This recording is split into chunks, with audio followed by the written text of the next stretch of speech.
Hello everyone, welcome to the Scumdogs Kennel. I'm your host, Chris Williams, and in today's Cryptid Corner mini-episode, I have a couple of accounts of very strange meetings people witnessed with crazy-eyed monsters. In the first account we'll be reading, young spelunker encounters glowing eyes in Alberta, Canada cave, and we'll read all about his tale of encountering these weird eyes in the middle of the darkness of a cave and hear exactly what he did and how he felt. Either way, let's get into the article now. But first, folks, let's read this brief blurb from the story that sets the tone of the account we're going to be reading today. At that moment, without telling anyone what I had seen, someone outside let out an absolutely blood-curdling scream. I backed out of the hole as fast as I could, and my head hit the roof of the cave, turning the lamp off.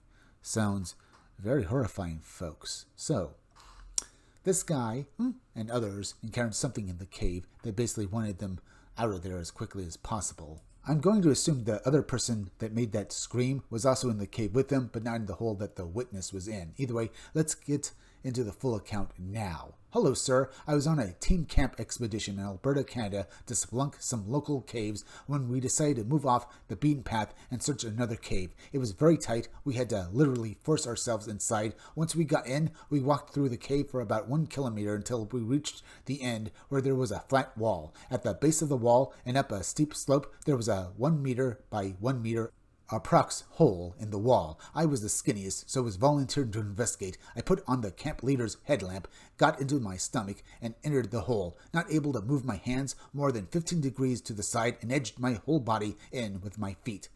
As soon as I got into that hole, I felt a presence watching me. Being a young lad, I ignored it and kept crawling into the hole. I traveled around 3 meters into the hole until there was a sharp left-hand turn. I shone my headlamp down the tunnel to the end and saw a pile of sticks and leaves and a dead end. I went in to take a look, still not able to move my body more than an inch in any direction except for forward. I picked up one of the sticks and realized that it was a human bone. I'd imagine most people would start panicking at this point, folks, but this would probably be a very bad thing to do if you're crawling through a small cave opening like this underground. So I'm glad it looks like this guy basically saw this human bone, but maybe took it in stride perhaps, but we'll find out all about that as we basically, hear exactly what he did next and also what he did when he saw these eyes in the cave. So let's continue with the article.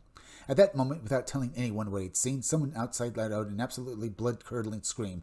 I backed out of the hole as fast as I could, and my head hit the roof of the cave, turning the lamp off. As soon as the lamp turned out, I saw 2 glowing eyes staring directly into my face. Instantly, 2 hands grabbed my ankles and yanked me out of the hole, and we ran. The camp lady would not tell anyone what she had seen, and neither did I, because I didn't want anyone to think I was Crazy T. So, he saw something he couldn't explain, and it only appeared to him after he basically turned out the lamp. Was it perhaps maybe the spirit of whatever poor soul had died in that cave, perhaps? I mean, the eyes didn't appear till after he turned out the lights, folks, of the lamp. So it makes me think that this, literally was possibly a ghost manifestation. But then again, we don't know for sure if this bone he saw was indeed a human bone. He could have mistaken another type of bone or even stick for a human bone, I suppose, because we can't be for sure, folks.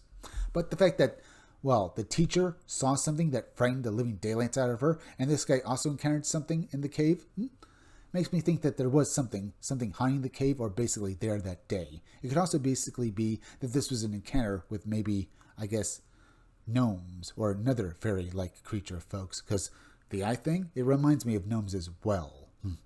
But the fact that the teacher also saw something, as I said, folks, it makes me think that there really was something there that day. What it was, we just don't know.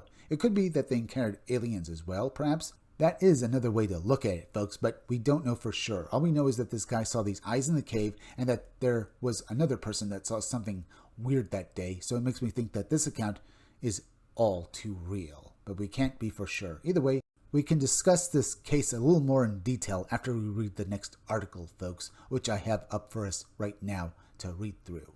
Multiple red-eyed creatures approach, touch, and follow Michigan woman in her bedroom.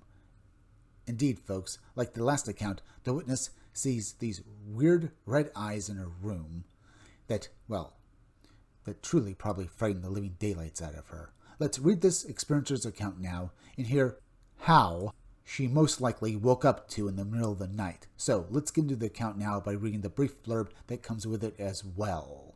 After that, the paralyzing feeling lifted, so she got up to walk to the bathroom, hoping she was just dreaming. But all 12 to 15 small creatures followed her to the bathroom, and then to the kitchen and back to her bedroom. And I have to say, folks, if this is indeed what she saw, it was truly a frightening account. So, let's get into the full story now. Hello, in 2007, my mother told me that she had been abducted by aliens. I was the only person she talked to about her experience because I was the only one who believed. So, this is her amazing story.